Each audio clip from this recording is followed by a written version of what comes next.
Finally, at 5:30 this morning, hiding in a farmhouse, Wu exploded his last hand grenade, killing himself and 2 other people. Antes de encender el reflector sobre un tranquilo rincón de Corea del Sur en 1982, debemos hablar de una lista, un documento que late en la oscuridad de Internet, conocido por la gente que busca comprender o, en algunos casos, replica el horror. El infame archivo de Adam Lanza. El joven detrás de la masacre de Sandy Hook no solo cometió un crimen, también dejó atrás un escalofriante legado documental, una base de datos obsesiva, un archivo Excel meticuloso, catalogando a asesinos masivos de todo el mundo y de toda época.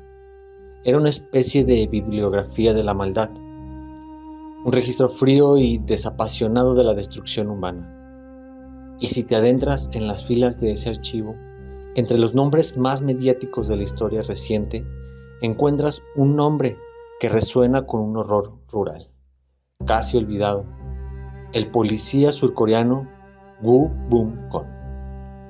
La pregunta clave es: ¿cómo termina un policía de un pequeño puesto rural que actuó por una ira íntima y desesperada en la lista de los peores asesinos de la historia? La simple respuesta es tan brutal como simple: 57 muertos. Un solo hombre en 8 horas, con una furia descontrolada, que lo convirtió en un fenómeno de estudio para los psicópatas del futuro. No glorificamos, lo repetimos. Nuestro objetivo es la disección sombría, el análisis de cómo el fracaso personal, la humillación y el aislamiento pueden armarse hasta los dientes.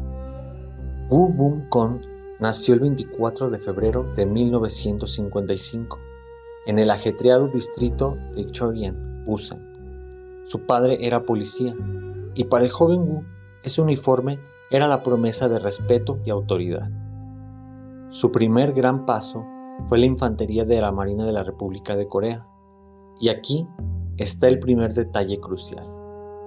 No solo fue un infante de marina, sino que se graduó y sirvió con distinción, forjando una habilidad que lo haría letal. Era, de hecho, un tirador experto, a veces referido como un francotirador, aunque esto es más una cuestión de precisión letal que de rol. Salió de la Marina en 1978. 2 años después, en diciembre de 1980, cumplió su sueño. Entró a la Policía Nacional de Busan. Parecía el comienzo de una carrera exitosa. Pero el destino o la mala suerte lo golpeó. Apenas un año después de unirse a la fuerza, en diciembre de 1981, Woo fue transferido. ¿A dónde? A la estación de policía de Kungyu, un puesto remoto aislado en el condado de Uryong, provincia de Gyeongsang del Sur. Para un hombre ambicioso, orgulloso de su servicio en la Marina y proveniente de una gran urbe, este traslado fue un golpe al ego, una degradación. Para él era un castigo, un fin de carrera. El entorno rural, la rutina monótona, la falta de acción y el estancamiento profesional actuaron como un ácido en su moral. En este ambiente cargado, conoció a Chun Mal-sung. Se fueron a vivir juntos en una pequeña casa en el pueblo de Togo-ri. Pero en la Corea rural de principios de los 80, vivir en concubinato sin un matrimonio formal era un estigma social. Su situación se agravaba. No tenían los ahorros suficientes para casarse formalmente, lo que era una fuente constante de vergüenza. Se sentía alejado del mundo real y de las oportunidades. El chismorreo constante de los aldeanos sobre su vida inmoral, su incapacidad para ascender y su estatus de policía en un puesto olvidado lo llenaron de un profundo complejo de inferioridad. Los lugareños lo veían como el policía fracasado, que había sido relegado al campo. Era una olla a presión de rabia sorda. El alcohol se convirtió en su refugio, exacerbando su temperamento ya explosivo, volviéndolo cada vez más errático y paranoico ante cualquier signo de burla o desprecio. Llegamos a la noche que lo cambió todo. El 26 de abril de 1982, Woo Bum-kon estaba en su casa en Togokri, bebiendo copiosamente. Según los reportes, había consumido al menos una botella completa de Soju. Estaba echando una siesta borracho. El detonante fue absurdo. Su novia Chun Mal-son notó una mosca que se había posado en el pecho dormido de Woo. Con un simple gesto, ella lo despertó para espantar al insecto. Pero para Woo, en su estado de ebriedad y paranoia, ese acto no fue un gesto de cuidado, sino la gota que rebasó el vaso de su humillación. Lo interpretó como una falta de respeto, una burla a su figura de hombre y de oficial. Estalló en una furia ciega y gritó: «¿Cómo te atreves a despertarme? ¿Cómo te atreves a tocarme?». La golpeó brutalmente. Mal-son, aterrorizada, logró huir de la casa para buscar refugio en la casa de su familia. A las 21:30 horas, completamente solo y con su ira convertida en una helada determinación, Woo se dirigió a la oficina de la policía de Kungyu. Los otros oficiales estaban ausentes. Se reportó que estaban en una reunión sobre un tema de seguridad. Aprovechando su acceso, irrumpió en el arsenal. No tomó solo un arma de mano. Woo se armó como si fuera a librar una guerra personal contra toda la aldea, que en su mente lo había condenado. 2 fusiles de asalto M2 Carbine, 180 cartuchos de munición de guerra, 7 granadas de mano. Se puso el uniforme, cargó el arsenal y salió a la noche. Su primera parada, la oficina postal. Su objetivo inicial no fue el asesinato, sino el aislamiento total. En la oficina de correos de Kungyu, asesinó fríamente a 3 operadores de teléfono que estaban de guardia. Una vez muertos, cortó todas las líneas de comunicación que conectaban al condado del exterior. Con un solo acto, garantizó que la policía tardaría horas en enterarse y, más importante, en reaccionar. El condado quedó sellado en el silencio y la oscuridad. La masacre se desarrolló como una marcha militar de destrucción de un pueblo a otro a pie, en la oscuridad de la noche, usando su uniforme de policía como una herramienta de traición. Woo regresó a su propio pueblo para comenzar la matanza. El primer acto de fuego ocurrió en la casa de un joven de 26 años. Luego mató a una niña de 17. Se acercaba a las casas, golpeaba la puerta y anunciaba: «Soy el oficial Woo. Hay una emergencia. Abran». Los aldeanos, confiando en el policía, abrían, y al hacerlo se encontraban con el cañón del rifle. Woo se dirigió al pueblo vecino. Aquí, la masacre alcanzó su punto álgido en un solo lugar. Entró en la tienda de comestibles local, asesinando a la dueña y a su joven nieto. Luego, se dirigió a una casa donde se estaba celebrando una reunión social.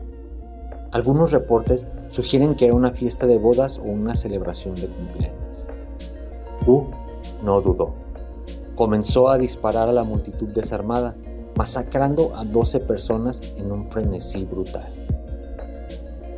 Es en esa casa donde ocurre la escena más reveladora de su psique herida.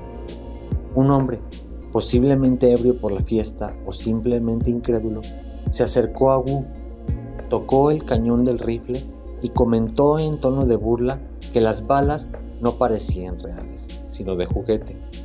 Para Woo, el tirador experto con un profundo complejo de inferioridad, esto fue otra inyección de rabia.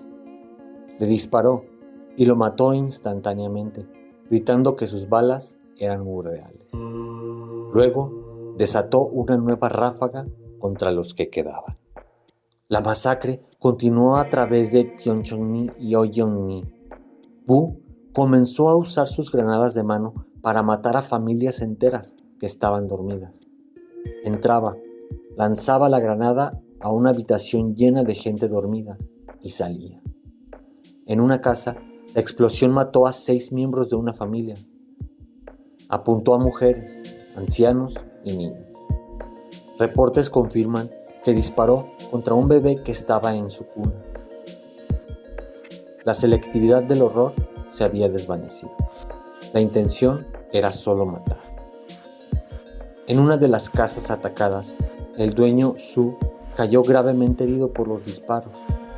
Con una rapidez mental notable, Su se cubrió con una manta y se hizo el muerto. Wu, satisfecho con su carnicería, se fue. Su, gravemente herido, sobrevivió y fue un testigo clave. Mientras tanto, en el mundo exterior, la reacción fue caótica y trágicamente lenta. Los pocos mensajes que lograron salir hablaban de un policía enloquecido y la incredulidad era alta. ¿Un compañero? ¿Un oficial enloqueció? La gente de las aldeas cercanas no podía creer que el terror viniera de un hombre de la ley. Pasaron varias horas antes de que la policía montara una respuesta seria. La falta de comunicación, gracias al corte de líneas, y la ineptitud en la cadena de mando se combinaron para darle a Wu Bunkong la noche más larga de la historia coreana. Solo cuando el número de muertos comenzó a acumularse, el ejército surcoreano y refuerzos policiales fueron movilizados. Al amanecer, después de 8 horas de terror incesante, Wu Bunkong fue finalmente acorralado en el último pueblo, Ungyeonggi. Entró en la casa de un agricultor de 68 años. En el interior estaba el anciano, su esposa y sus 2 sobrinos. Mientras el cerco policial y militar se cerraba, Wu hizo su último acto. No buscó rendirse, no buscó escapar. Con sus 2 últimas granadas de mano explosivas y quizás con el fusil aún cargado, procedió a atar los explosivos a su cuerpo y a las 4 personas que estaban en la casa. A las 5:30 de la mañana, con la llegada de las primeras luces del día y el sonido de los primeros oficiales que se acercaban a la casa, Wu Bunkong detonó las granadas.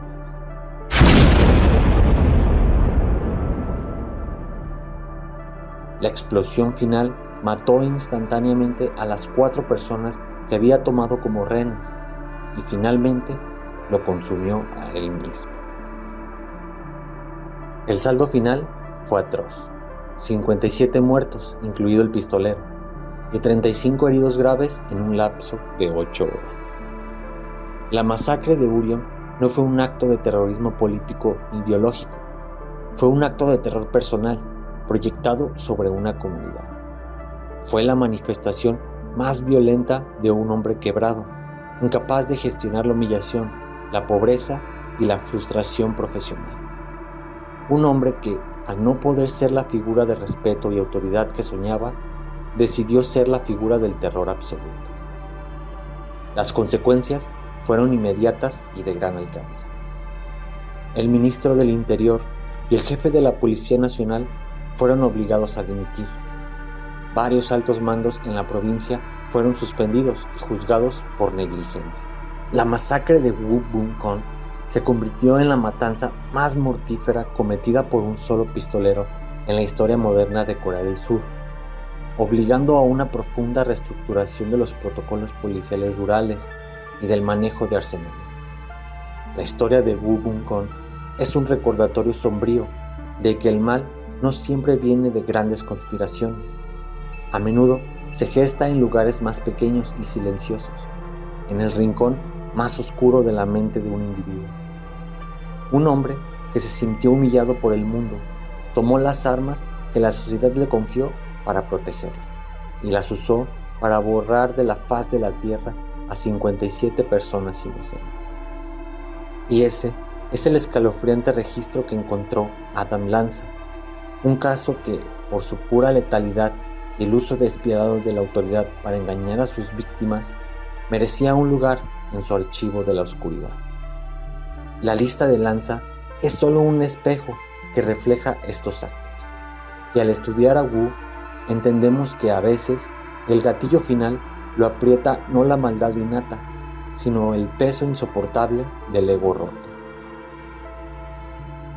Si deseas seguir explorando las fisuras de la mente humana que llevan a estos actos y analizar otros nombres que descansan en el archivo de Adam Lanza en un esfuerzo por entender el porqué detrás del qué, suscríbete a nuestro canal y activa la campanita. Tu apoyo nos permite seguir con esta crucial, aunque oscura, labor de investigación y narración. Gracias.